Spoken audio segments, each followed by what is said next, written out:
Alors bonjour à toutes et tous. On va pouvoir démarrer ce webinaire. Alors merci à toutes et tous d'être présents aujourd'hui pour ce webinaire de la série diversification et aujourd'hui notamment sur l'élevage ovin et bovin. Avant de démarrer, de rentrer dans le vif du sujet, euh, je vous rappelle rapidement les financeurs qui nous permettent de réaliser cette série de webinaires. Donc, ces webinaires sont financés par la région Nouvelle-Aquitaine, l'Agence de l'eau Adour-Garonne, le ministère de l'Agriculture et de la Souveraineté alimentaire ainsi que l'Union européenne. Et donc, pour rappel, l'objectif de toute cette série de webinaires sur la diversification, c'est pas de vous dire quoi faire, mais c'est vraiment de vous apporter des éléments de réflexion sur les différentes opportunités possibles, sur les différentes filières possibles, et notamment en agriculture biologique. Voilà, alors avant qu'on démarre, quelques petits rappels. Ces webinaires-là, ils sont enregistrés, donc si vous ne voulez pas apparaître lors de l'enregistrement, vous pouvez couper votre caméra en cliquant sur l'icône caméra ici. Euh, Également, euh, il y aura toute une série de moments où vous pourrez poser vos questions. Pendant que Thomas fait la présentation, vous pouvez poser vos questions via l'icône conversation et on y répondra au moment venu. Euh, S'il n'y a plus de questions dans la conversation, n'hésitez pas aussi à prendre la parole via le micro. Par contre, pour le coup, pendant que Thomas présente, pensez à bien couper vos micros via l'icône indiquée ici. Euh, voilà, tout simplement. Il ne me reste plus qu'à me présenter très rapidement. Du coup, Jean Béliard, animateur collectif bio à la Chambre d'agriculture de la Gironde. Et Thomas, bah, je te laisse la parole. Bon webinaire à toutes et tous. Donc bonjour à tous, Thomas Sercette de la Chambriculture, du service élevage, donc technicien élevage, petit service de la Chambriculture. On a pas mal de casquettes sur l'ensemble des différentes espèces qu'on peut retrouver sur le département. Donc tout ce qui est à poil, à plume et à laine, on va dire qu'on est à même de pouvoir vous répondre. Donc le but de ce webinaire aujourd'hui un petit peu, c'est de parler un petit peu des systèmes bovins ovins avec l'entrée bio sur ces systèmes-là. Euh, Vous allez voir, on va faire un petit peu un état des lieux de ce que l'on peut retrouver sur la filière, sur le département, sur les différentes spécificités que l'on peut retrouver aussi dans ces deux systèmes, que ce soit bovin, ovin et aussi à la fois les viandes. On va quand même plus précisément tourner autour du sujet ovin-viande, parce que je pense que beaucoup aujourd'hui, c'est un des sujets qu'on entend le plus dans les sujets de diversification viticole. On va voir que, pardon, c'est peut-être un des sujets qui est le plus facile à mettre en place dans vos exploitations viticoles. On va voir pourquoi, comparé à des systèmes bovins, viande ou même, bien pire, bovin-lait, même ovin-lait. On en parlera un petit peu. Mais voilà, on va peut-être sur la fin plus accentuer sur le côté ovin-viande avec une clé d'entrée, pâturage, système extensif et un système aussi pâturage dans les vignes. C'est vraiment là où on va accentuer un petit peu. Bien entendu, on a 1 heure. Le but du jeu, c'est de vous présenter un petit peu tout ce qu'on peut faire sur le département, tout ce qu'on peut vous proposer. On ne va pas rentrer dans les détails parce que dans un système bovin, ovin, viande, lait, je pourrais y passer 3 jours. Le but du jeu, c'est vraiment d'avoir un petit peu un état des lieux de ce qu'on peut représenter sur la filière, les différents systèmes bovins-ovins qu'on va retrouver sur le département et qu'on peut vous proposer, parce qu'il y a des filières organisées, il y a des circuits courts, il y a un bassin de population, voilà. Il y a des moyens de vente, des produits que vous pouvez plus facilement vendre que d'autres, voilà. Toutes les bonnes questions à se poser pour pouvoir démarrer et surtout choisir quel type vraiment de système vous allez choisir. Est-ce que c'est du système avec du circuit long, avec une coopérative, en vendant des animaux, en faisant que de l'élevage, ou bien du circuit court, en fonction de la surface que vous avez. Enfin voilà, toutes ces questions-là, pour vraiment cibler un petit peu votre projet et arriver à définir quelque chose de vraiment constructif et de vraiment adapté à votre exploitation. Et puis après, c'est des clés pour réussir un peu votre projet de diversification. Ça fait un peu le détail de tout ce qu'on va se dire aujourd'hui, mais c'est un peu des références bateau sur les bonnes questions et surtout les points de vigilance à mettre en place avant de démarrer. pour pouvoir vraiment avoir une activité qui puisse vraiment s'intégrer aussi au mieux. Souvent, pour la plupart, dans une exploitation dans laquelle vous avez déjà une activité qui vous occupe déjà grandement votre temps. Et une des clés aussi qu'on va parler souvent, c'est la partie temps. Journée, ça n'a que 24 heures, donc il faut pouvoir associer différents ateliers de diversification, mais on n'a qu'une journée pour travailler. Donc voilà, tout ça, c'est des questions qu'on va se poser. Le but du jeu, Jean l'a dit, hein, c'est que ça soit aussi un petit peu une phase d'échange. Hein, donc n'hésitez pas à poser des questions. Ces sujets de diversification sont larges, mais chacun a ses questions particulières en fonction de son exploitation. Donc n'hésitez pas à poser des questions. À chaque slide, plus ou moins, il y aurait une série de questions si possible. Mais si vous voulez me couper pour intervenir, n'hésitez surtout pas. Donc on va commencer un petit peu par cette présentation de la filière. On a une entrée bio, donc on va un peu repartir des chiffres bio qu'on peut retrouver au niveau régional et au niveau départemental. Puis en même temps, on parlera un petit peu de toute la partie élevage, au vin qu'on peut retrouver plus puissamment sur notre département aujourd'hui. C'est un petit état de ce qu'on peut faire. Aujourd'hui, un système bio, déjà aujourd'hui, on a un constat, que ce soit en bio ou en conventionnel, on a une demande sur de la viande qui est quand même assez très importante, ce qui fait qu'aujourd'hui, on a des prix sur la vente d'animaux qui est quand même très élevé. Très élevé parce qu'une rareté sur les produits, parce qu'une diminution aussi du nombre d'élevages au niveau régional et départemental qui fait qu'on a toujours une forte demande, mais donc on a moins d'offres, donc ce qui fait qu'on a des prix qui évoluent quand même.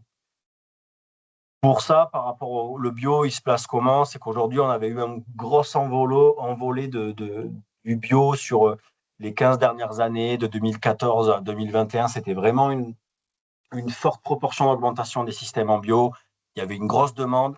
Il y avait aussi un pouvoir d'achat qui était quand même plus important, ou du moins une part de l'alimentation qui était réservée, où on avait moins d'arbitrage à faire au sein des ménages. Donc, on avait une volonté d'aller chercher des produits peut-être plus qualitatifs avec une marque bio. Ça a été une grosse valorisation à ce moment donné.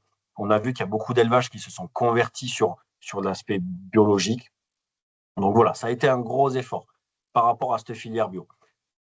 Passé ça, on a vu qu'à partir du Covid, on a eu vraiment une baisse de cette consommation en bio, due vraiment à possiblement, et même sûrement, à un problème d'inflation et donc un arbitrage des ménages au sein de la nourriture. Et surtout, le bio a été un peu délaissé, mais au même titre que la partie label, on a vu qu'il y a eu des baisses par rapport à ça. Donc, c'est vraiment ces produits, que ce soit laitier ou viande, de très haute qualité avec des prix quand même qui étaient très hauts, qui font qu'aujourd'hui, on a vu qu'il y a une baisse qui fait que, on va dire, s'accentuer. On a de plus en plus de déconversions engagées aussi sur ces dernières années sur des systèmes bio qui se déconvertissent pour passer sur des systèmes conventionnels. Voilà, c'est quelque chose qui était marqué au niveau régional. Sur notre département, ça a été moins marqué, surtout, on va dire, sur le sud de la région. Parce que le sud de la région, on a toujours eu, que ce soit sur la partie viande ou la partie lait, mais surtout sur la partie viande, on a eu des systèmes en conventionnel avec des prix d'achat d'animaux, que ce soit en ovin ou bovin, qui étaient très élevés par rapport à la moyenne nationale. Dû au fait de la qualité des animaux qu'on sortait, dû au fait qu'on avait des labels aussi qui étaient très présents sur nos départements, qui fait que la filière bio n'a pas été trop représentée sur notre région et principalement sur les départements du sud de la région. C'était une filière qui était peu représentée, pour tout vous dire. Jusqu'à présent, on vendait des animaux dans la filière longue en bio moins cher que du système conventionnel. Et on va dire que la majorité des gens qui se sont développés sur du bio, sur la partie viande, se sont développés sur des systèmes circuits courts, en valorisant eux-mêmes leurs produits pour qu'ils puissent vraiment valoriser à un certain coût de production, parce que l'aspect certification a un coût, principalement sur l'aspect alimentation. Et donc, c'est ça qui est très important. Et c'est pour ça qu'on a vu qu'il y avait quand même pas forcément de gros développement sur la filière bio en termes viande et aussi en lait sur nos départements du sud Aquitaine. Voilà. Donc, c'est pour ça quand même qu'on a vu qu'il y avait quand même une grosse tendance, voilà, sur le bio à la baisse sur ces dernières années. On voit quand même qu'il y a sur nos départements, les différents départements de la région, il y a des déconversions qui arrivent, il y a de moins en moins d'installations. Mais voilà, c'est un constat national qui se répète aussi au niveau régional.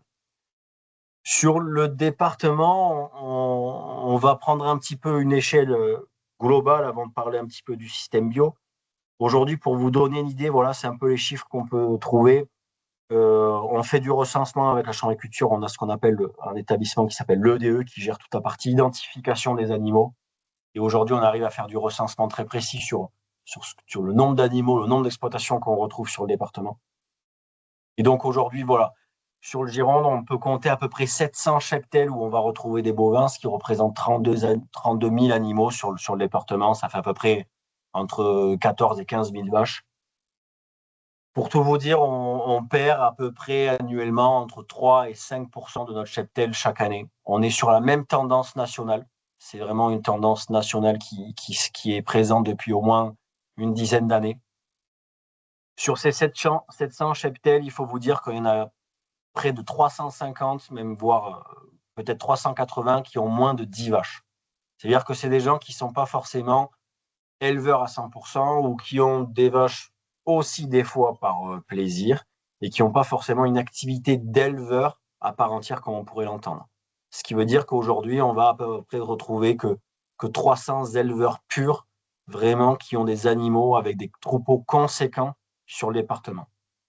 Sur les ovins, c'est pareil. On a 870 cheptels, on a à peu près 21 000 animaux. Pour tout vous dire, on a un ratio où on va avoir 20% des cheptels qui détiennent plus de 80% des animaux sur le département. Aujourd'hui, c'est, pour tout vous dire, à la dernière PAC, aujourd'hui, sur les dossiers PAC, sur les dossiers d'aide, il y a seulement 40 éleveurs qui ont fait des déclarations PAC pour des déclarations ovines. Ça veut dire qu'il n'y a que 40 éleveurs qui ont plus de 50 animaux de plus de 6 mois. Sinon, tous les autres détenteurs sont des petits détenteurs qui ont 4, 5 agneaux sur le département. Il n'y a pas forcément plus d'animaux sur leur cheptel. Ce qui veut dire qu'on a majoritairement des détenteurs et non pas des éleveurs en termes ovins. Si on focalise un petit peu sur le bio, comme je vous disais, le bio, ce n'est pas tellement représentatif sur le département du fait qu'on avait des filières organisées avec des prix d'achat d'animaux en termes de labels, par exemple en bovin, sur du label bœuf de Bazas, sur du bœuf d'Aquitaine, des choses comme ça, et sur de la valorisation aussi, qui fait qu'on avait des animaux qui étaient majoritairement vendus dans des systèmes circuits longs, et donc on avait des filières bio qui n'étaient pas forcément représentatifs. Pour tout vous dire aussi, on a un système majoritairement à plus de 80% sur le département qui est ce qu'on appelle un système bovin, un système naisseur, où ce sont des gens qui font naître des animaux et qui vendent des animaux pour l'export, principalement pour le marché italien ou pour le marché espagnol, avec ce qu'on a type des animaux type broutard. Donc, c'est des animaux qui ont entre 6 et 10 mois et qui partent pour se faire engraisser dans des pays où, eux, dans les pays comme l'Italie ou en Espagne, ils n'ont pas ce cheptel naisseur et c'est des gens qui font simplement que engraisser des animaux. Donc ça, c'est vraiment ce qu'on peut retrouver sur le département. C'est pour ça qu'aujourd'hui, la filière bio n'était pas représentée parce que une filière bio, l'intérêt d'une filière bio, c'est de valoriser des animaux de A à Z, donc principalement de faire naître des animaux jusqu'à l'engraissement pour valoriser au mieux les produits. Aujourd'hui, des gens qui vendent des broutards, ils n'ont pas d'intérêt à être en bio puisque ça va partir sur un marché à l'export où on n'a pas de demande sur ces marchés-là. Voilà. Donc c'est pour ça que voilà, on n'a qu'une trentaine de producteurs bovins sur le département, une dizaine de producteurs ovins. La majorité des producteurs bovins en bio sur le département sont des gens qui valorisent en circuit court aujourd'hui leur production. Soit sur de la vache d'engraissement, soit sur du bœuf d'engraissement. C'est des systèmes qu'on retrouve beaucoup, qui sont liés aussi avec un système d'exploitation qui est très extensif, donc ce qui fait qu'on a des animaux qui sont majoritairement à l'arbre, avec des chargements à l'hectare aujourd'hui qui sont très faibles. Il y a un indicateur qu'on parlera un peu plus tard pour un peu quantifier un peu la surface disponible pour les animaux, mais c'est un chargement à hectare, c'est une quantité d'UGB par rapport à la surface que vous avez. Une vache, ça représente un UGB, et on dit que des systèmes très extensifs sont des systèmes qui sont autour de 0,6, 0,7, 0,8. Aujourd'hui, sur le département de la Gironde, on est sur des systèmes autour de 0,9 à 1 UGB, donc c'est des systèmes qui sont assez extensifs, comparés par exemple à des systèmes en Pyrénées-Atlantiques où on peut monter à 2, 3 UGB hectares, voilà, pour vous donner un petit peu une situation. Donc, ce qui veut dire qu'on a département qui est tourné vers une production très extensive, principalement sur une base herbe et majoritairement valorisé en circuit court sur l'aspect bio. On n'a pas trop parlé pour l'instant du système laitier, que ce soit en bovin ou en ovin, c'est des exploitations qu'on retrouve peu. Pour tout vous dire, en bovin, il doit rester une trentaine d'éleveurs laitiers aujourd'hui sur le département. En système ovin, on doit avoir une quinzaine de producteurs qui sont en lait, majoritairement en système ovin qui sont sur de la transformation fromagère avec une alimentation sur le bassin bordelais et l'hypercentre bordelais avec des valorisations de petits fromages qui se font très bien. Ça, c'est quelque chose qui est qui a été très développé il y a 5-10 ans. Aujourd'hui, on en voit de moins en moins, principalement dû au capital aussi qu'il faut d'investissement pour pouvoir démarrer ce type d'investissement. La partie bovin-lait, j'en parlerai très peu parce qu'aujourd'hui, c'est pas quelque chose qu'on développe. Aujourd'hui, on perd des éleveurs tous les ans. Et aujourd'hui, ça demande, si vous deviez vous installer dans un système bovin-lait, un capital d'investissement hyper conséquent. Et donc aujourd'hui, dans des ateliers de diversification, c'est des choses dont on parle que très peu. Voilà. Donc c'est pour ça qu'aujourd'hui, le système lait, on va peu en parler parce que c'est des systèmes qui sont pas forcément tournés vers la diversification, car que ça demande vraiment un investissement hyper conséquent, une, ça demande une astreinte de travail aussi très conséquente parce que majoritairement, c'est des gens c'est les pires astreintes au niveau élevage avec des astreintes journalières euh, sur 365 jours de l'année. Sur la partie ovin avec de la transformation et de la vente, donc ça demande beaucoup de logistique. Donc voilà, ça c'est quelque chose qu'on parlera peu aujourd'hui. On va s'axer principalement sur le système viande et après un peu plus sur la partie ovin. Donc voilà, sur la partie Gironde, on a quand même des gros points forts, hein, c'est qu'on a un bassin de population aujourd'hui qui est hyper important avec un certain pouvoir d'achat, même un pouvoir d'achat qui est bien plus supérieur à la moyenne nationale, qui fait qu'on a possibilité de vendre des produits de qualité au niveau local. Et ça, c'est quelque chose qui marche beaucoup, que ça soit en bio ou en conventionnel. C'est vraiment là-dessus qu'aujourd'hui les gens veulent valoriser leurs produits et aussi que la demande du consommateur se fait, c'est sur le côté local. Et ça, c'est là aujourd'hui qu'il y a vraiment un pied à mettre à l'étrier par rapport aux nouveaux producteurs qui veulent se diversifier, c'est l'aspect local plus que l'aspect certification, que ce soit en label, en bio. Aujourd'hui, l'aspect bien-être animal, l'aspect système extensif, élevage à l'herbe et l'aspect, on va dire, valorisation du local, c'est vraiment les trois clés qu'on peut mettre en avant aujourd'hui sur la valorisation de produits sur notre département. Donc voilà un petit peu sur l'état des lieux qu'on peut faire sur la région, sur le département. Est-ce que vous avez des questions par rapport à ça? Est-ce que vous voulez qu'on... C'est vraiment une revue très large, très résumée. On pourrait passer beaucoup de temps là-dessus, mais voilà. Est-ce que vous avez des questions? Est-ce que j'en ai des questions sur le fil d'actualité aussi? Alors, pas de questions dans le chat pour le moment. N'hésitez pas à prendre la parole indirectement au micro. En plus, on est en petit comité, donc n'hésitez pas. Après, c'est peut-être Bonjour. pas la partie où... Ah oui, bonjour. Allez-y. Bonjour. Excusez-moi, j'ai une question. Vous n'avez pas abordé la question de la filière laine pour les ovins. Je voulais savoir si dans le département ou la région, c'était une filière qui était en développement ou qui était juste négligeable en termes de production et de débouchés.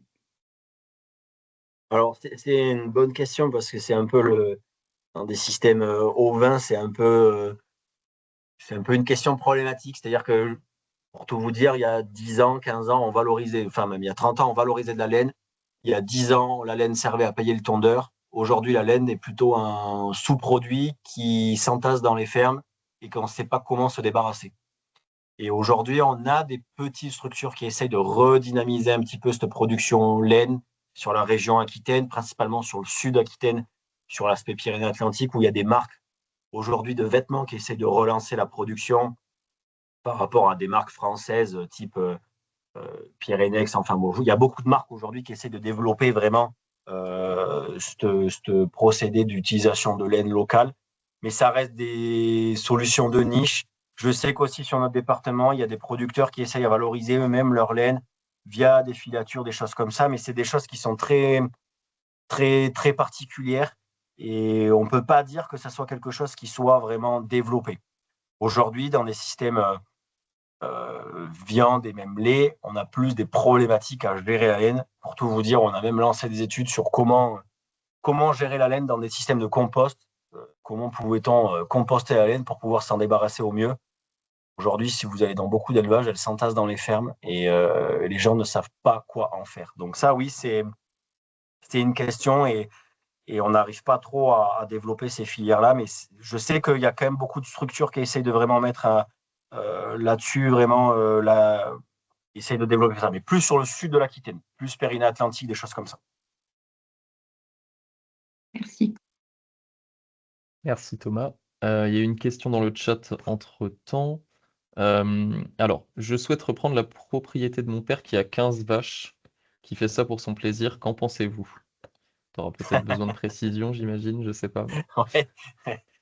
C'est ce qu'on va voir après un peu tout à l'heure, c'est que aujourd'hui, ça dépend ce que vous voulez faire. Est-ce que c'est une activité principale? Est-ce que c'est une activité secondaire? Quelle surface que vous avez? Quel temps vous avez? Toutes ces questions qu'on va voir tout à l'heure, je pense que ça va vous permettre un peu de répondre à ça. Mais aujourd'hui, en fait, c'est compliqué de répondre juste ça parce que vous allez voir, on va le voir un petit peu en détail. Alors, on va surtout parler ovin. On peut en parler là, bovin. Mais aujourd'hui, si vous voulez vous installer, un jeune va s'installer sur un système bovin, uniquement sur une activité à temps plein, pour se dégager aujourd'hui un salaire. On parle d'un ETP, donc c'est une équivalent temps plein travail. Il va falloir à peu près entre 50 et 60 animaux dans des systèmes très extensifs et voire beaucoup plus sur des systèmes un peu plus classiques. Donc voilà, pour arriver à valoriser un salaire. Donc demain, ça va demander aussi en termes de surface quelque chose de très conséquent. Tout à l'heure, je parlais d'un système où on va être autour de 0,9-1 UGB, ce qui veut dire que pour arriver à valoriser vraiment un salaire chez quelqu'un, arriver autour de 50, 60 animaux, ben, il va falloir 50, 60 hectares. Après, ça dépend tellement les systèmes. Si vous voulez faire des systèmes naisseurs, vendre des broutards, est-ce que si c'est du veau sous la mer, est-ce que c'est des systèmes d'engraissement, de circuits courts, enfin. Là, honnêtement, il y a tellement de questions qui rentrent en compte que vous répondre, c'est compliqué dans un premier temps. Je pense que le mieux, c'est que dans tous les cas, à la fin du diaporama, vous verrez, même au départ, vous avez vu mes coordonnées. Le plus simple, c'est que, mais comme vous, comme pour toutes les personnes, si vous voulez qu'on fasse du cas par cas, moi, je fais beaucoup de rendez-vous sur le terrain au fur et à mesure, donc pour des projets de diversification ou pour des projets d'installation. Donc, il ne faut pas hésiter à m'appeler pour vraiment après voir ce qui peut être adaptable au mieux sur votre exploitation et voir si votre projet est vraiment quelque chose de souhaitable et de vraiment nécessaire. Voilà. Donc, il ne faudra pas hésiter à vraiment rentrer au cas par cas dans les systèmes pour voir si c'est faisable chez vous, quoi. Donc voilà, excusez-moi de ne pas pouvoir répondre à la question comme ça, mais on pourra s'appeler, n'hésitez pas, surtout. Merci Thomas. Est-ce qu'il y a une autre question avant qu'on passe à la suite? A priori, non. Bah, je te laisse continuer, Thomas. Ok, on va voir les systèmes que l'on peut retrouver sur le département bovin-ovin. Comme je disais, on va plutôt s'axer après sur la partie ovin, mais c'est pour faire un petit peu un état des lieux et surtout un petit peu pour voir un petit peu ce que ça représente s'installer dans un système bovin-ovin par rapport à la question qu'on a entendue. Mais c'est un peu toutes ces questions-là. Si on parle que du système bovin, aujourd'hui, comme je vous disais, majoritairement sur le département, on a des systèmes qui sont à 80% des systèmes naisseurs. Donc, je fais naître des animaux et je vends des animaux très jeunes vers le marché de l'export. On voit qu'il y a beaucoup de systèmes, surtout en lien avec le bio, qui sont vraiment valorisés au maximum sur l'aspect circuit court. On voit qu'il y a beaucoup plus d'installations aujourd'hui qui sont tournées vers ça, vers la valorisation en direct de leurs produits. Ce qui fait qu'on a beaucoup de systèmes aussi qui développent aujourd'hui sur l'aspect valorisation dans ce qu'on appelle dans des systèmes naisseurs-engraisseurs. Je fais naître des animaux, j'élève mes animaux tout au long de leur vie et je les engraisse pour vraiment valoriser ces animaux au meilleur prix que mon système de production me permet et pouvoir le valoriser en direct au consommateur. Donc ça, c'est des choses qu'on voit arriver de plus en plus, qui se développent de plus en plus. On a aussi sur le département, on a une filière qui est organisée, donc on a des abattoirs. Alors on a aujourd'hui un abattoir qui a fermé sur Bazas, mais on a encore un abattoir sur Bec, puis on a des abattoirs sur les départements limitrophes qui nous permettent de valoriser des animaux en direct pour voir aussi avec des outils de transformation qui sont sur le département de pouvoir valoriser ces animaux et les vendre en direct aux consommateurs. Donc ça, c'est des choses qui se développent de plus en plus. Voilà. Par contre, malgré tout, c'est des systèmes qui demandent aujourd'hui de gros investissements. De gros investissements principalement aujourd'hui sur du bâtiment. Alors, je vous ai donné un indicateur de 3 700 € par vache, c'est vraiment un indicateur large. Par exemple, si vous deviez faire un bâtiment de A à Z qui n'existe pas, c'est en moyenne ce prix-là que vous devez faire pour loger des animaux. En termes de surface, on parle souvent d'un système où on va être autour de 10 à 12 mètres carrés par vache et son veau pour pouvoir loger des vaches. Donc, ça vous donne l'ampleur un peu de la surface nécessaire en bâtiment. Sachant qu'aujourd'hui, sur notre département, on pourrait vraiment avoir des animaux qui sont 100% à l'herbe. Ça dépend les zones, ça dépend les endroits, mais on a quand même des périodes qui sont pas tellement le froid, qui sont pas tellement... Mais c'est plutôt, on va dire, l'aspect pluviométrie. Pour vous donner une idée, l'aspect janvier-février, surtout février, était très problématique, vous le savez. Beaucoup de pluie, on a eu très peu d'animaux dehors. Et si vous ne voulez pas saccager des surfaces, il faut avoir des animaux qui soient à l'intérieur. Et puis même pour leur bien-être, passer un mois sous la pluie, c'est jamais bon pour un animal. Donc d'où la nécessité d'avoir des bâtiments aujourd'hui. Et demain, on va se rendre compte de plus en plus que peut-être que nos bâtiments vont nous servir de plus en plus aussi sur la période estivale. Parce qu'on va avoir des périodes de sécheresse qui font que des animaux ne s'en feront pas forcément au mieux dehors, mais peut-être seront mieux dans des bâtiments à l'ombre. Et c'est pour ça que ces bâtiments peut-être serviront d'autant plus l'été que l'hiver. Voilà. Et aujourd'hui, comme je le disais, on a un engouement terrible sur l'aspect viande. On a une baisse nationale et même européenne du volume d'animaux. Et par contre, on a toujours une très grosse demande de viande. Donc, on a une valorisation des animaux qui est hyper importante. On a des prix de vente, que ce soit sur du broutard ou bien sur de la viande, qui ont explosé. Pour vous donner une idée, il y a 3-4 ans, un broutard de 8 mois, un bon broutard de 8 mois qui était vendu 1 200 €, aujourd'hui est vendu entre 2 100 2 200 € et même voire plus dans différents secteurs. Donc, vous voyez, il y a une augmentation terrible.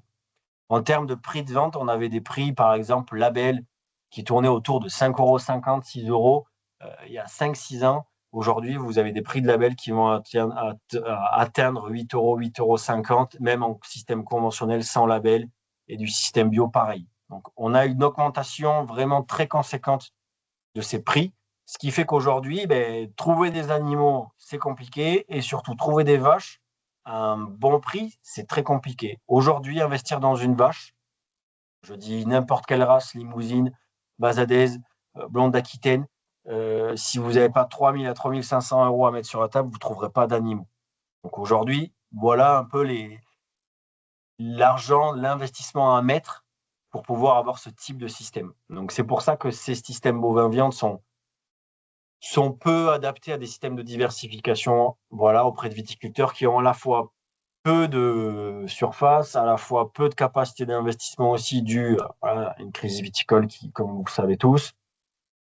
Voilà, donc c'est souvent des systèmes qui ne sont pas forcément adaptés et qui demandent quand même aussi des investissements très conséquents. Je parle d'équipement, aujourd'hui, vous avez besoin d'équipements nécessaires en termes de bâtiments, d'aménagement de bâtiments, d'aménagement de parcours aussi sur des clôtures, sur des systèmes de contention, pour pouvoir attraper vos animaux, sur des systèmes d'abreuvement. Ça demande quand même beaucoup d'équipements nécessaires pour démarrer un atelier bovin.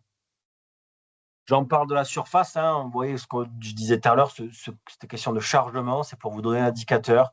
Sur des systèmes extensifs où vous avez besoin de pâturage, de systèmes de surface en fourrage pour nourrir les animaux l'hiver, ou bien même l'été, parce qu'aujourd'hui, on a fourrage des animaux août, septembre, c'est vraiment les mois les plus compliqués où l'herbe ne pousse pratiquement plus sur nos zones et qu'on a besoin d'affourager ces animaux.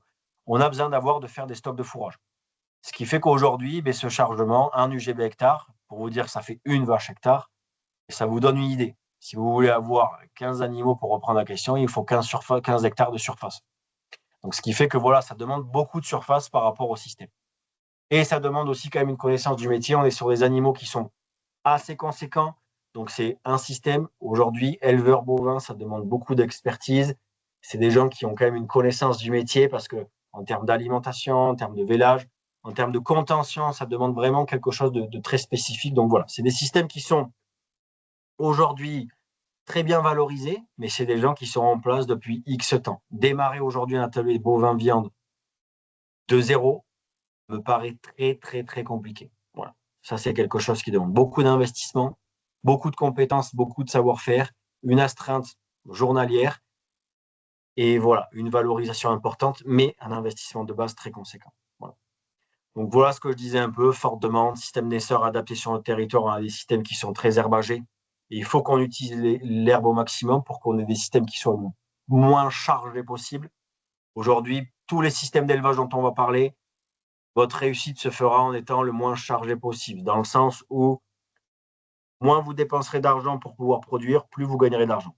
Ça, c'est vraiment une philosophie qu'il faut se mettre en tête. Voilà, les charges sont très importantes dans des systèmes d'élevage, il faut pouvoir les réduire au maximum. Ce qu'on voit proposer aux viticulteurs aujourd'hui dans des systèmes de diversification qui sont vraiment intéressants et qu'on essaye de valoriser au plus, et qui sont peut-être les plus adaptés à des systèmes viticulteurs, à des gens qui ont peu de surface, des surfaces en herbe, qui ne savent pas comment utiliser 10, 15 hectares, 20 hectares. On voit qu'il y a des systèmes de pension, où c'est des groupements qui peuvent vous mettre à disposition, ou même des acheteurs, ou même des maquignons qu'on appelle, qui peuvent vous mettre à disposition des animaux pendant 1 an, 2 ans, 3 ans. Et vous, pendant ce temps-là, vous avez engraissé des animaux, ou plus ou moins les tenir à l'herbe. Et en fait, vous allez être payé sur la différence de poids qu'elles vont faire entre la sortie et l'arrivée de vos animaux. Donc voilà, ça, c'est des choses qui sont peut-être plus valorisées sur l'aspect bovin, parce que ça ne demande pas cette phase d'élevage qui est la phase la plus compliquée. Ça vous demande moins de surface, moins de compétences aussi. Voilà, c'est des choses qui peuvent être peut-être plus adaptées sur des systèmes viticoles. Voilà. Donc voilà pour les systèmes bovins. En système ovin, viande, comme je disais, on va exclure un petit peu aujourd'hui l'aspect lait. Si vraiment vous avez des questions, il ne faudra pas hésiter vraiment à venir me rappeler par rapport à ça. On a une filière ovin-lait qui est peu présente sur le département en système filière longue, mais on a de la demande. On a une coopérative qui s'appelle Le Petit Basque qui cherche à installer des producteurs. Et aujourd'hui, si vous partez dans un système filière longue ovin-lait, ça sera un minimum de 500, 600, 700 brebis, avec un investissement qui va tourner autour de 700 à 800 000 euros. Donc voilà un petit peu l'investissement si vous voulez partir sur un système ovin-lait. Voilà. Sur la partie système ovin-viande, on va dire que dans ces systèmes-là, c'est des systèmes qui sont un peu moins coûteux en investissement, parce qu'aujourd'hui, on va partir sur les bâtiments qui sont plus réduits. Si on part sur du bâtiment en dur, on va le voir après, on va en discuter, mais aujourd'hui, ce n'est pas forcément nécessaire de partir sur des systèmes avec du bâtiment en dur. Alors, si vous avez du bâtiment, c'est facilement adaptable. Voilà. Si vous deviez partir sur un système, construire de tout de A à Z, on serait à autour de 800 euros la place. Sinon, sur du bâtiment léger, type tunnel, aujourd'hui, on a beaucoup de gens qui s'installent sur du maraîchage, sur des systèmes avec des tunnels de maraîchage.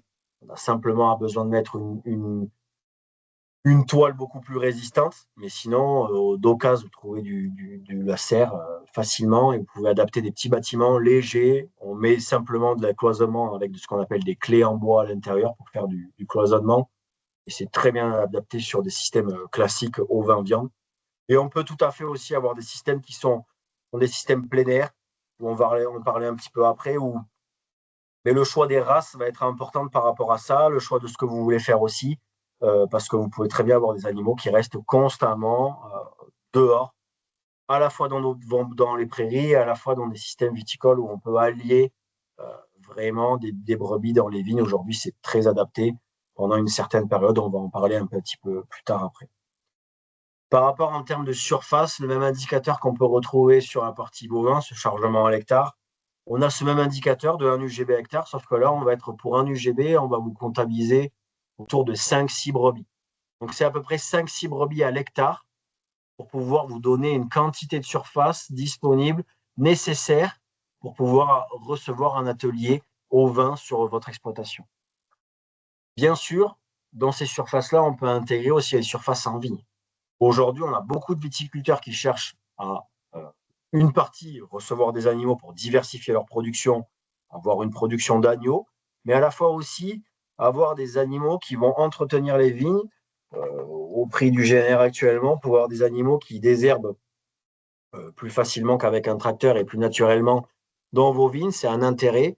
Donc, possibilité de mettre des animaux de octobre jusqu'au mois de mars dans les vignes, c'est tout à fait possible. On voit qu'il y a un aspect entretien agronomique qui est hyper important, dû au fait que les animaux, si on pousse bien les animaux sur une certaine surface, eh bien, ils ont un vrai entretien sous le pied, ils ont vraiment un entretien sur le rein, ils ont vraiment aussi un aspect comment dire, aération du sol avec du piétinement. Donc, ça a vraiment un intérêt très agronomique pour la vigne. On a différentes études qui ont été poussées par rapport à ça sur l'utilisation des brebis dans les vignes et on voit qu'il y a un fort intérêt. Et donc, on voit que dans des systèmes de diversification, voilà, c'est des choses qu'il faut prendre en compte.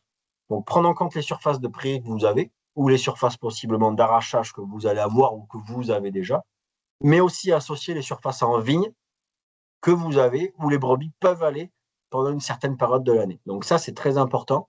Et on voit que il y a une très grosse complémentarité entre la vigne et l'aspect production au vin. Donc voilà, ça c'est quelque chose de très important.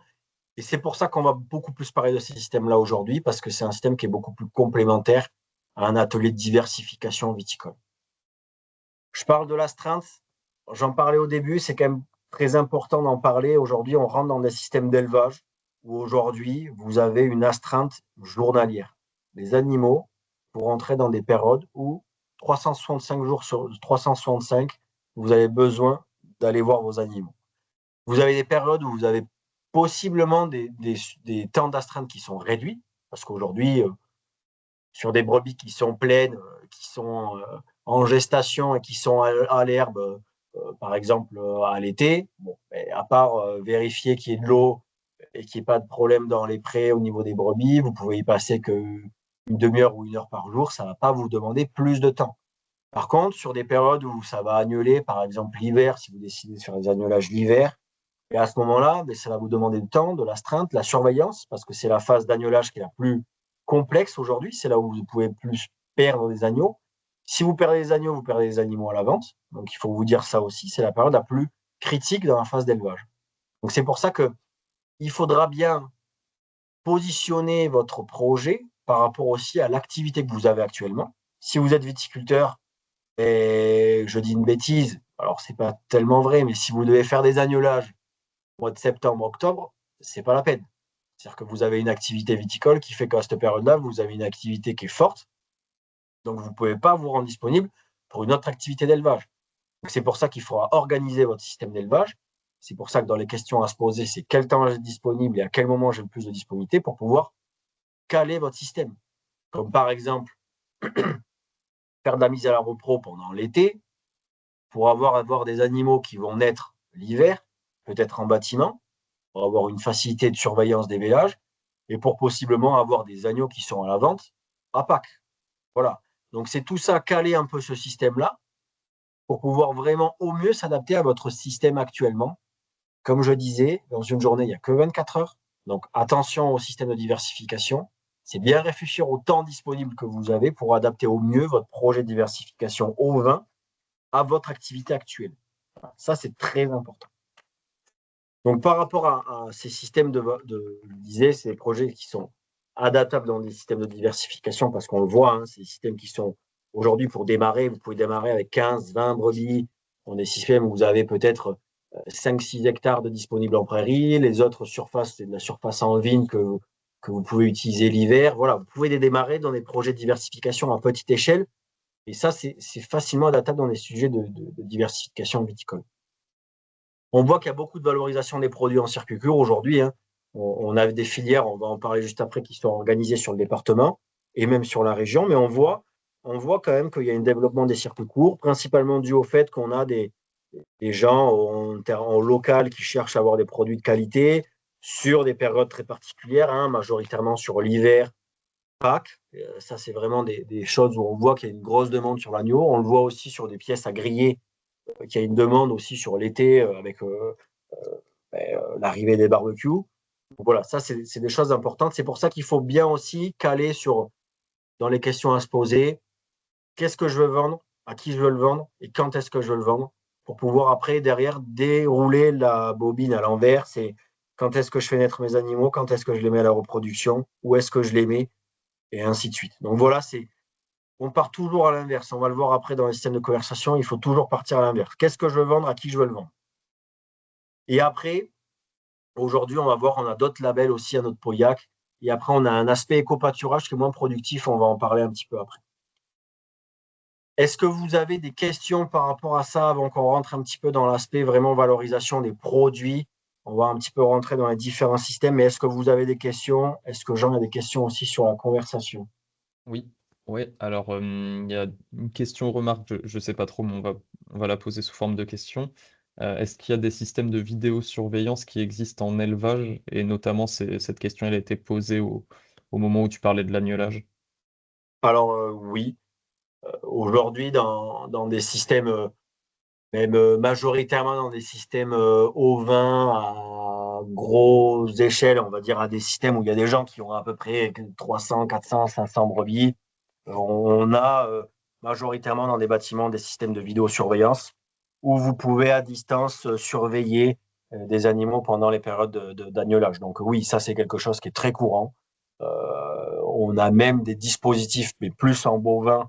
En bovin, on a des dispositifs d'aide sur l'aspect vélage, où on a des dispositifs qui vous préviennent sur l'arrivée d'un vélage imminent. Enfin voilà, aujourd'hui, sur l'aspect technologie, on a pas mal d'outils en élevage qui vous permettent de vous faciliter le travail, et principalement sur cette période d'agnelage et de vélage qui est la plus complexe. Donc oui, on a des 12 outils qui existent aujourd'hui, des équipements en bâtiment sur de la vidéosurveillance. C'est quelque chose qui est très courant dans des systèmes classiques. Ouais. Ok, merci. Et il y avait une remarque là plutôt de Charles Forêt qui nous dit: Nous sommes vitiers, nous avons notre propre petit troupeau de moutons qui pâturent en hiver dans nos parcelles, et honnêtement, les agnelages se font tout seuls. En revanche, il faut de la surveillance sur les bébés et parfois donner le biberon si la mère ne veut pas s'occuper d'un des petits, car nous en avons souvent deux à la fois. Alors, je suis Sophie Forêt, je suis désolée, j'ai pas changé le Ah, nom. pardon. C'est pas Bonjour. sur les bébés, il faut de la surveillance. Enfin, bien sûr, quand ils naissent, il faut de la surveillance, mais c'est surtout sur les bobos. Voilà, ça reste des animaux, faut quand même voir tous les jours. Surveiller, voilà, des fois il y en a qui boitent, il faut cureter les pattes, il faut voilà, il faut les vermifuger, faut surveiller qu'il n'y ait pas des infestations, des fois sur une petite blessure où il peut y avoir des mouches qui pondent, etc. Donc c'est quand même de la surveillance, mais ça reste relativement léger, je trouve. Voilà. Par contre, effectivement, en tout cas sur la race qu'on a nous, des tonnes marteaux, les agnelages se font tout seuls, quoi. On arrive et c'est un peu la surprise de voir qu'il y a des petits et voilà. Ça peut arriver parfois que les placentas ne tombent pas comme il faut et donc il faut surveiller que les placentas sont bien sortis, mais honnêtement, ça reste quand même assez facile. Alors après, ça dépend peut-être des races. Je suis pas spécialiste là-dessus, mais nous, ça fait 8 ans qu'on a nos taunets marteaux et que du coup, on a un peu de recul sur, en tout cas sur cette race-là, quoi. Alors oui, vous avez entièrement raison, hein. Aujourd'hui, la phase de surveillance, elle tourne autour de l'agnelage. Mais quand je dis l'agnelage, c'est à la fois l'agnelage en lui-même, mais toute la partie gestion des jeunes animaux, des agneaux qui est là la plus complexe, où là, c'est vraiment là où il faut vraiment avoir un aspect surveillance d'autant plus important par rapport à d'autres périodes dans l'année. C'est sûr que c'est là qu'il faut vraiment accentuer la surveillance. Et vous l'avez entièrement raison. Aujourd'hui, dans des systèmes comme le vôtre, par exemple, l'aspect choix de la race est très important pour pouvoir avoir des animaux qui soient le plus rustiques possible, pour pouvoir vous faciliter la tâche, dans le sens où, voilà, comme je disais, comme vous l'avez très bien dit, si vous avez des races rustiques, elles peuvent très bien aussi passer l'année entière dehors et pouvoir avoir cette phase d'agnelage dehors sans avoir aucun souci. Donc, c'est sûr que on va en parler après. Le choix de la race est hyper important parce que c'est quelque chose qui va un peu définir votre temps de travail. C'est-à-dire qu'aujourd'hui, par rapport à la race que vous avez dit, vous pouvez très bien avoir des systèmes où c'est complètement dehors. La seule inquiétude, des fois, c'est voilà, c'est des brebis qui vont faire des fois 2 agneaux. C'est plus là où on va avoir un problème parce que c'est là, plus vous avez d'agneaux, plus c'est compliqué à gérer. Comme vous dites, des fois, la deuxième, la mère ne veut pas l'accepter, on est obligé de lui donner le biberon. C'est surtout là que ça demande du temps. C'est Ah pour oui, ça que des fois, là par contre, oui, c'est comme un humain, il faut le donner plusieurs fois par jour. C'est-à-dire que là, vous allez devoir donner un biberon à un agneau pendant X jours, 2 fois par jour ou 3 fois des fois. Donc ça demande du temps, ça c'est certain. C'est pour ça qu'on va des fois chercher des races qui sont très rustiques et se dire il vaut mieux avoir un bon agneau qu'en avoir deux et des fois passer de temps sur le deuxième. Donc c'est pour Et ça que le choix c'est des la races, sélection naturelle, quoi. c'est là. Alors oui, parce qu'aujourd'hui vous avez des races quand même qui sont faites. Alors un exemple, vous avez cité une race. Moi, je vais vous en donner un autre exemple. Aujourd'hui, si vous partez dans un système hyper intensif, vous allez choisir des romanes. Aujourd'hui, les romanes, elles font un minimum de 3 agneaux. Oui. Mais aujourd'hui, c'est ce qui est recherché pour faire de la production. Aujourd'hui, surtout, ne prenez pas de la romane pour mettre dans les vignes parce que là, ça sera très compliqué. Mais voilà. Donc, le choix de la race est hyper important dans ce que vous voulez faire. Si vous voulez avoir des animaux qui soient complètement à l'herbe dans des systèmes viticulture adossés à des systèmes où ça pâture vraiment toute l'année, il faut prendre des races très rustiques. A contrario, si vous voulez rentrer dans un système classé production, mais vous allez prendre des animaux qui sont type plus viande pour avoir des animaux plus conformés et avoir peut-être des animaux avec comment dire, des taux de prolificité qui vont tourner autour de 1,6, 1,8, 1,9. Voilà. Donc oui, le choix de la race est très important. Par rapport à ça, par rapport à ce système-là, c'est très important. Et merci d'avoir échangé. Comme ça permet aux autres de comprendre un petit peu comment ça fonctionne et de voir que ces temps d'astreinte, ils se tournent toujours majoritairement autour de cette phase d'agnelage et cette phase de jeunes animaux. Mais sinon, je pense que comme vous l'avez dit, quand vous avez des animaux qui sont en gestation, qui sont taris ou des choses comme ça, qui sont à l'herbe, ça demande moins de surveillance par rapport à d'autres périodes. Voilà. Donc c'est pour ça qu'il faut vraiment adapter votre système aussi au point d'activité, comme je disais, que vous avez sur votre activité principale. C'est pour ça que je suis là, c'est parce que justement, on envisage de développer un peu le troupeau et de faire de l'agneau de lait, quoi. Ouais. Donc, ce qui veut dire que là, vous allez peut-être rajouter un bélier plus viande sur vos brebis. Alors, on a Et déjà un peut-être. bélier, enfin même deux d'ailleurs, mais Ouais. après c'est plus pour, enfin voilà, là pour l'instant on a des petits, on a un troupeau d'une petite vingtaine en comptant les agneaux, et le but c'est de développer peut-être un peu plus le troupeau pour justement générer plus d'agneaux et pouvoir faire de l'agneau en viande, quoi. Ouais, ouais. Aujourd'hui, vous ne vendez pas d'agneaux particulièrement? Non, alors on en vend des fois à des particuliers qui veulent des tondeuses à gazon. Ouais. Voilà, on vend des agneaux par deux. Ou alors, bon, bah, c'est des particuliers qui achètent les agneaux pour l'Aïd ou pour Pâques, Ouais. quoi. Mais ils Ouais. se débrouillent. Nous, on vend la bête sur pattes et ils se débrouillent, quoi. On va en parler justement de ça. On va en parler parce que on va justement passer à la diapo. Et ça, alors, Je vous laisse juste continuer. comme on en parle après, je répondrai par la suite parce qu'on va en parler de tout ça justement. Est-ce qu'il y a d'autres questions par rapport à ce qu'on a vu là? Oui, moi je vous prie de m'excuser. Je ne sais pas si vous me voyez ou m'entendez. Alors, on vous entend très bien. Bon, très bien. Bonjour à tous. Je suis désolée parce que je n'ai pas pu me libérer pour rejoindre la réunion en temps et heure. Donc, j'ai raté tout ce que vous avez pu dire et aborder. J'en suis désolée. Je ne veux pas faire répéter tout ce que vous avez déjà évoqué. J'ai juste une question. Est-ce que dans cette diversification, vous avez abordé le sujet de la rentabilité? Alors, on n'en a pas forcément parlé parce que, comme je vous disais, en fait, on est sur un webinaire qui, à la fois, on parle bovin, ovin, tous les systèmes. C'est très compliqué, en fait, de dire la question de la rentabilité. Il faut rentrer dans les détails sur ce que vous voulez faire, quel type d'animaux vous voulez vendre, quel type de D'accord. produits vous voulez chercher. Donc, on va donner des ordres de prix d'animaux qui sont vendus, ça c'est sûr. Peut-être que voilà, il y a des personnes en plus qui ont déjà des troupeaux, donc ils pourront nous dire aussi le type de valorisation qu'ils font. Mais aujourd'hui, concrètement, je ne vais pas vous dire des taux de rentabilité ou des prix de rentabilité, il faut rentrer dans les détails de ce que vous voulez faire. Le but du jeu, c'est de vraiment, aujourd'hui, c'est de dire, voilà, on a les clés de est-ce que je peux faire ça chez moi? Est-ce que je peux mettre en place ce type d'atelier? Et après, derrière, en fonction de si vous avez vraiment la possibilité de mettre ce type d'atelier, on se rappelle et là, on rentre dans le détail. Vous allez voir dans les clés après, c'est de dire il faut faire Alors, un prévisionnel, d'une vraiment manière, on va calculer. dire, je pense objective, hein. Bon, moi, je participe à cette réunion parce que on a déjà un petit troupeau pour notre consommation personnelle, hein. On n'en fait quasiment pas de commercialisation, ou si elle se fait discrètement, mais c'est pas le but. Néanmoins, je m'étais déjà renseignée pour voir si le système était rentable. Malheureusement, il faut un troupeau de minimum 400 bêtes ou 400 têtes pour que ce soit rentable. Et peut-être, est-ce que seulement tout ça peut être simplement, rentable en France? à Alors, titre, je Non, je dirais vais vous répondre. intéressé, Je vais vous intellectuel, répondre. personnel, les parce clés que vous qu'effectivement, nous on peut donnez, améliorer, ou est-ce que c'est une diversification qui peut être rentable? Voilà, moi, ma question, elle est là. On parlait tout à Alors, l'heure de nourrir un agneau de lait. On le fait. Quand on nourrit un agneau qui est rejeté par sa mère, le prix du lait, quand l'agneau est bien nourri, il est supérieur au prix de vente de l'agneau. oui. Je ne sais pas si tout le monde fait ce constat. Alors, tout ça, c'est très intéressant en termes de pistes, mais au bout du bout, voilà, est-ce que dans ce qui nous Alors, est proposé, on j'ai compris évoque la question, vraiment je vais la vous répondre parce que pour rentabilité? pas qu'on perde de temps, Oui, excusez-moi, mais je c'est vais juste que. important.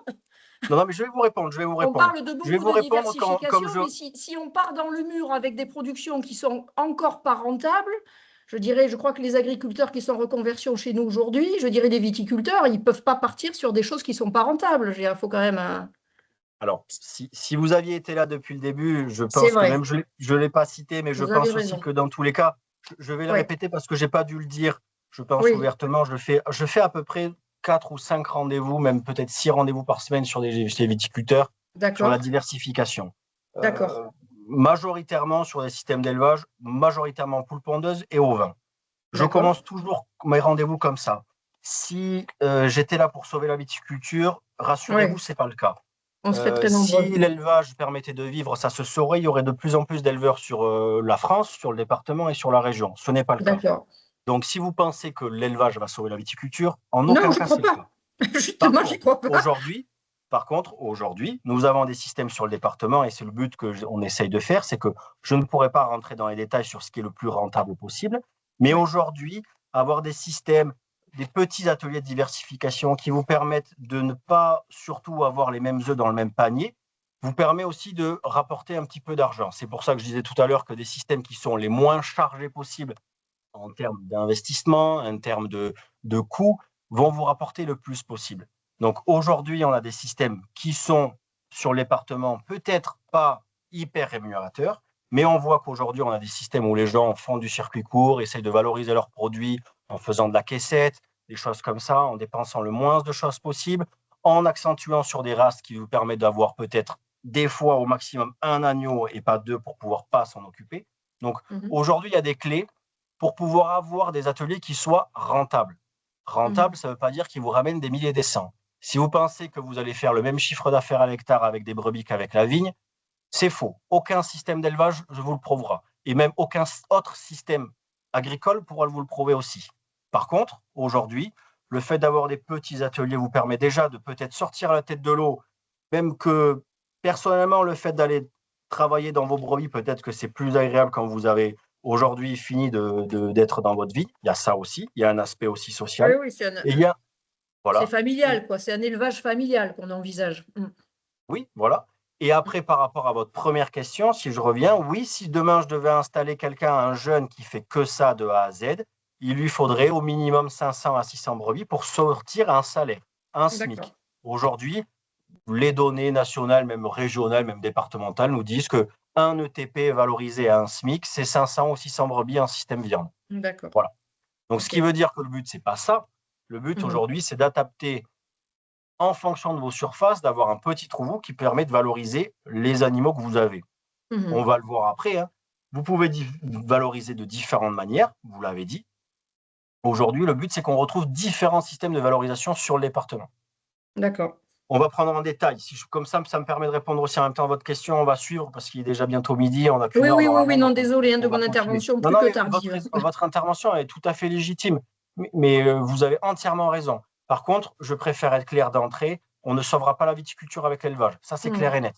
Par contre, ne pas mettre les œufs dans le même panier, avoir des systèmes de vente qui soient diversifiés, de faire de la vente de caissettes d'agneau. Si vous faites de la bouteille, ça vous permet de ramener des clients et d'avoir un appel de produits différents. Voilà, c'est des choses comme ça. Donc, chaque projet est différent. C'est pour ça qu'au départ, je disais aussi, si vous avez besoin, on s'appelle après, on prend rendez-vous, je viens sur place et on essaye de dimensionner au mieux le projet qui s'adapte au mieux chez vous.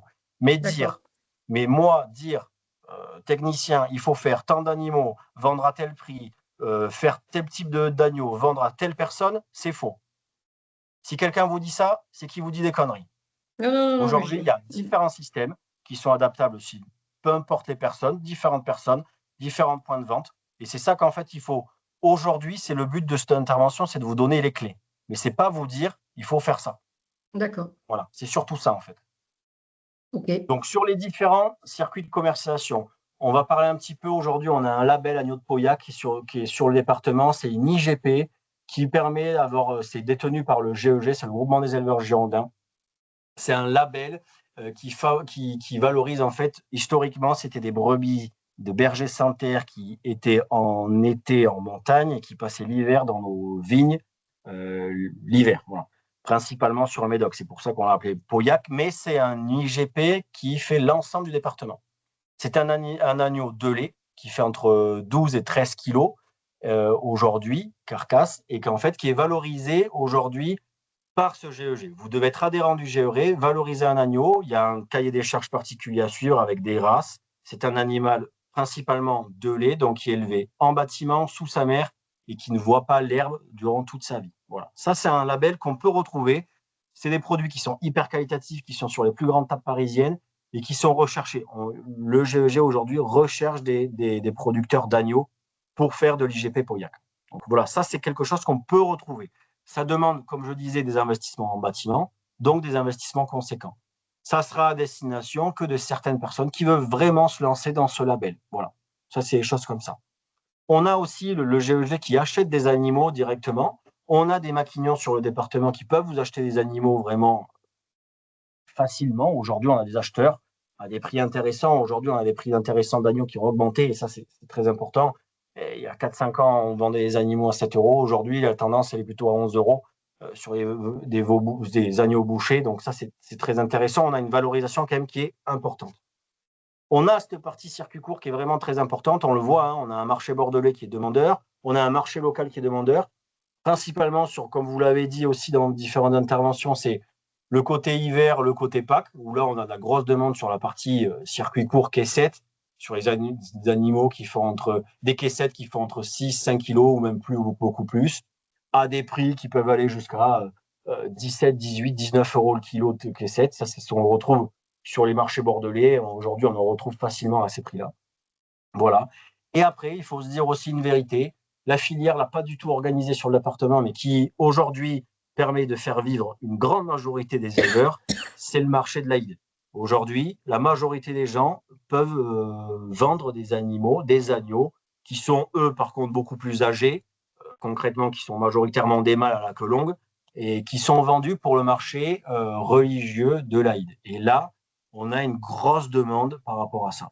Et il ne faut pas s'en cacher. Par contre, comme une dame l'a dit juste avant, j'ai perdu votre nom, mais c'est quelque chose qui n'est pas forcément très réglementaire de leur côté. Donc le but du jeu, vous vendez un agneau, vif surtout, et vous ne vous occupez pas, surtout je vous le conseille, c'est qu'il n'y ait pas d'abattage chez vous.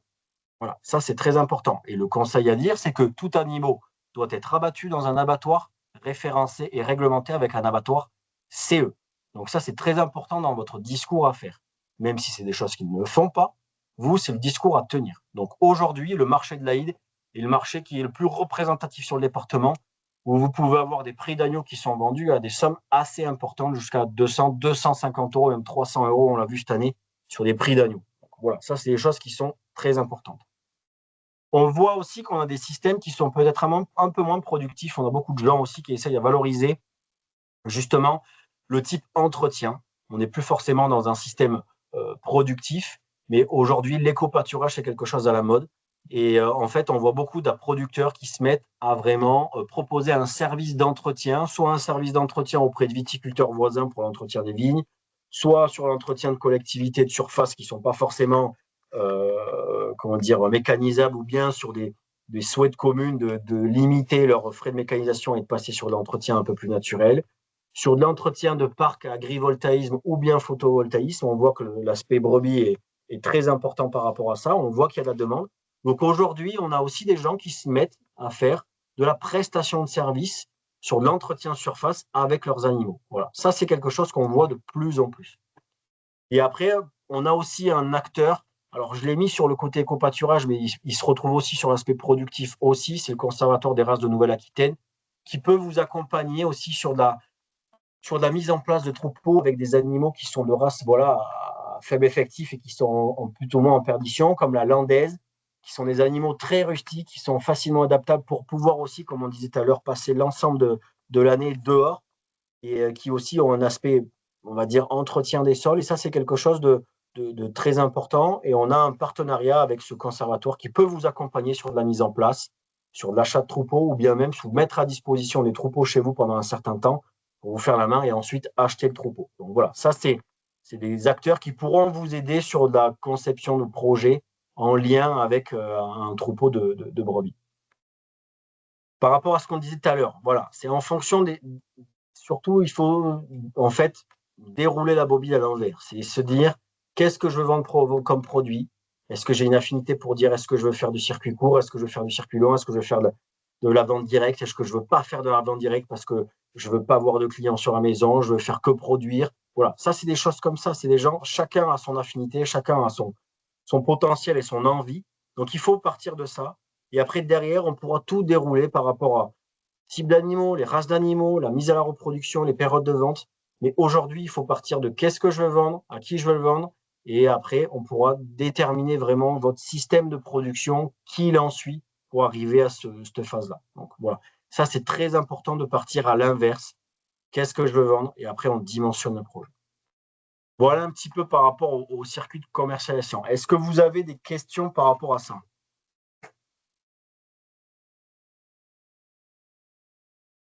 Pas de questions dans la conversation, mais comme d'habitude, n'hésitez pas à prendre la parole directement au micro.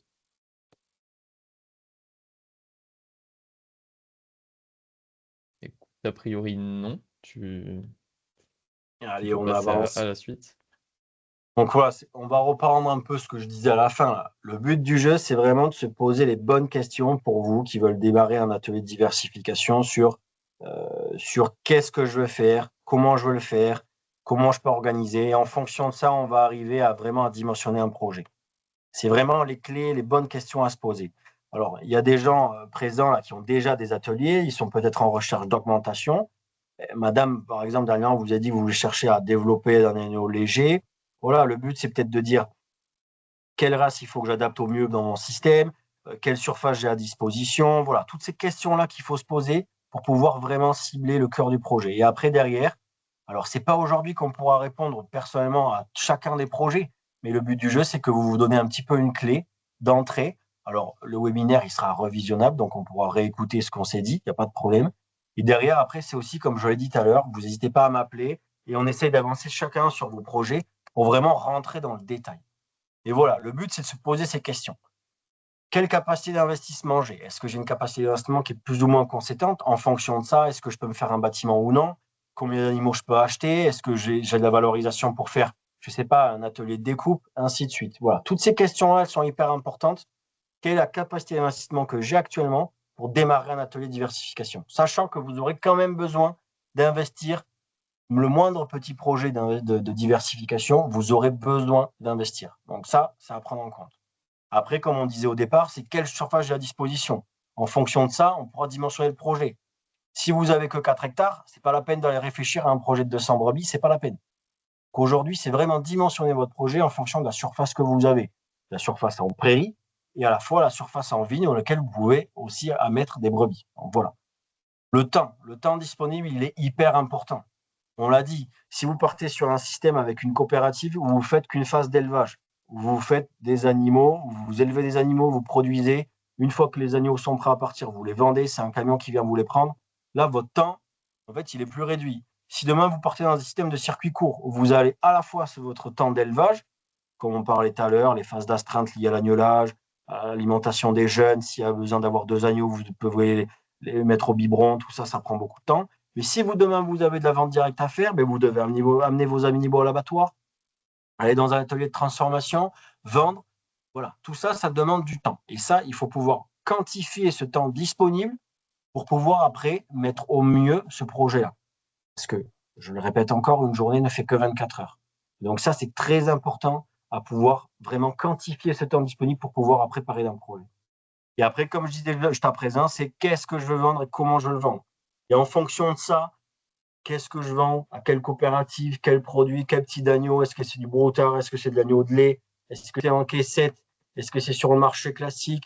En fonction de ça, après, on arrivera à dimensionner un projet. Mais aujourd'hui, voilà, vous avez des marges qui sont différentes, que vous vendiez un animal en coopérative, un agneau aujourd'hui type broutard va être vendu autour de 10 euros, 11 euros.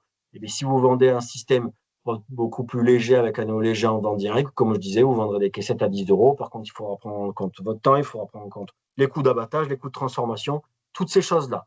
Donc aujourd'hui, c'est des choses qui sont vraiment à prendre en compte. Mais c'est surtout une question aussi de volonté.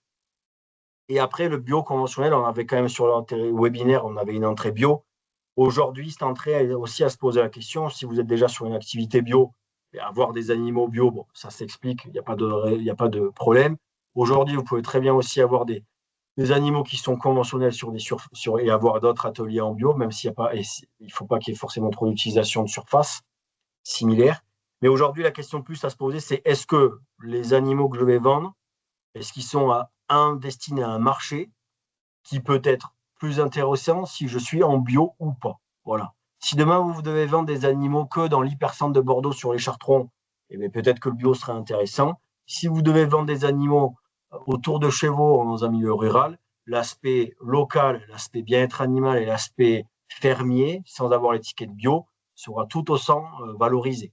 Donc voilà, ça c'est vraiment des questions à se poser pour vraiment déterminer au mieux le projet que vous allez faire. Donc voilà un petit peu les questions qu'on pourrait reprendre et que si demain on s'appelle pour vraiment voir ensemble le projet, eh bien c'est ce type de questions qu'on va se mettre en place, qu'on va se poser et qu'après qu'on va pouvoir répondre à chaque fois en fonction de vos cas pratiques. Voilà. Mais le but, c'est vous donner les clés pour que vous pourrez réfléchir vous-même à la mise en place ou non d'un projet. Voilà. Est-ce que vous avez des questions par rapport à ça? Oui, il y a deux questions là dans le chat. Alors, quel serait le prix au kilo d'un agneau bio et quel est le coût de l'abattage pour un agneau? Alors aujourd'hui, les tarifs en bio, ils sont pratiquement au même prix que le conventionnel. Comme je disais, hein, c'est comme tout. C'est si vous voulez vendre un animal filière longue, aujourd'hui, vous allez vendre des agneaux aujourd'hui type broutard autour de 10, 11 euros, même 11,50 euros, même des fois 12 euros. On le voit aujourd'hui, là, il y a récemment. Mais voilà, après, c'est en termes circuit court. Si vous vendez des caissettes, on a des tarifs de caissettes de demi-carcasse en bio autour de 18, 19 euros. Voilà, ça, c'est les tarifs qu'on peut reprendre. Après, sur les coûts d'abattage, aujourd'hui, je n'ai pas les chiffres en tête. Aujourd'hui, on va se trouver facilement sur des coûts autour de 1,50 € du kilo en termes d'abattage. Et après, là, il faut rajouter la transformation. Donc, c'est vraiment un coût qui est quand même assez important. Mais ça, je pourrais vous donner des tarifs d'abattage, principalement sur des outils qui sont à la fois sur le département et sur les départements voisins. Mais ça, honnêtement, je n'ai pas les tarifs très précis en tête. Je vous prie de m'excuser. L'abattage, c'est obligatoirement dans un Dans un abattoir. abattoir agréé CE. D'accord. Aujourd'hui, vous ne pouvez pas abattre d'animaux en dehors d'animaux, je dis bien brebis, agneaux, Ouais. gros animaux, en dehors d'un abattoir agrémenté CE D'accord. Pour la commercialisation. pour la commercialisation. Pour une C'est pour consommation ça, personnelle, on peut le faire à domicile.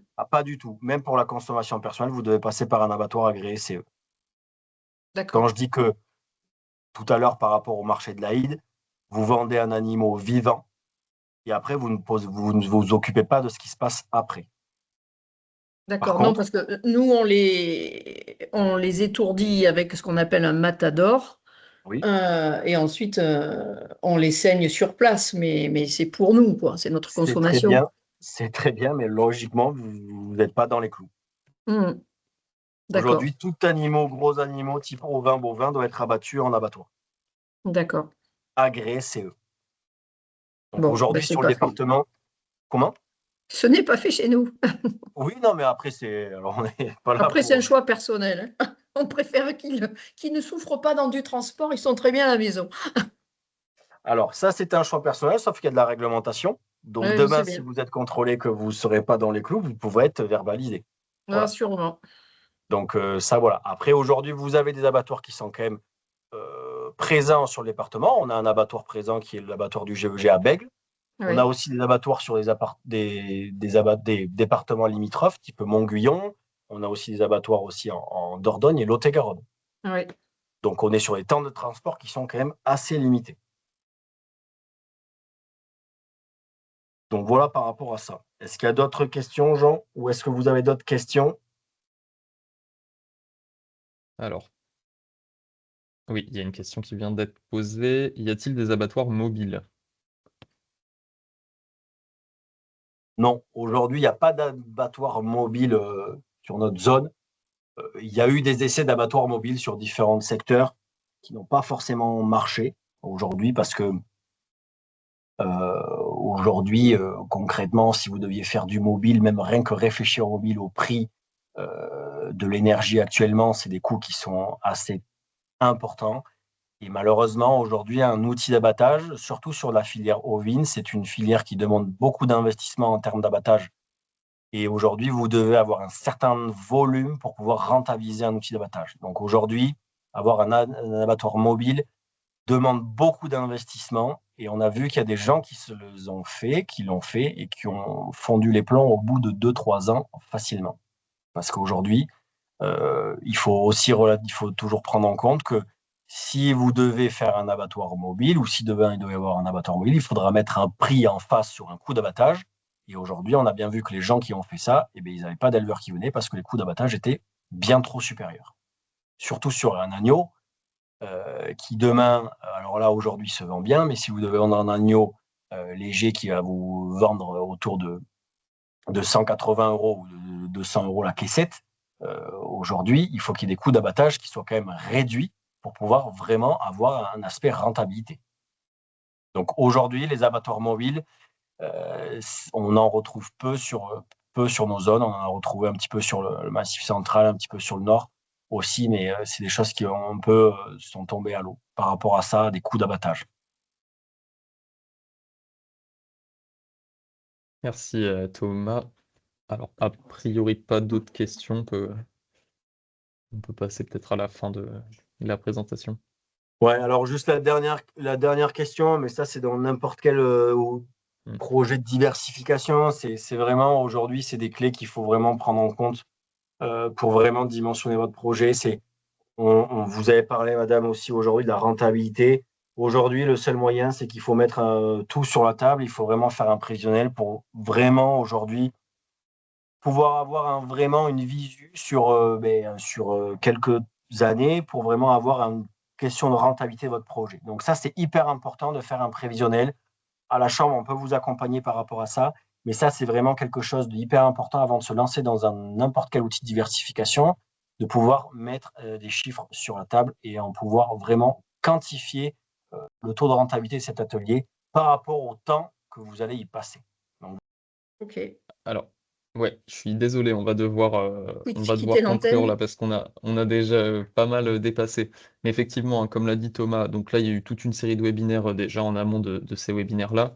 L'idée, c'est de présenter la situation de façon la plus objective possible. Et effectivement, des fois, la conclusion, c'est que telle ou telle filière n'est pas adaptée à ce terroir, n'est pas adaptée aux infrastructures que vous avez, n'est pas adaptée à la surface que vous avez. Ça peut être totalement la conclusion. L'idée, c'est vraiment d'apporter ces éléments-là pour construire sa réflexion, quoi. Je suis désolé, du coup, on va devoir conclure effectivement parce qu'on a pas mal dépassé, mais merci beaucoup pour vos interventions en tout cas. merci à vous.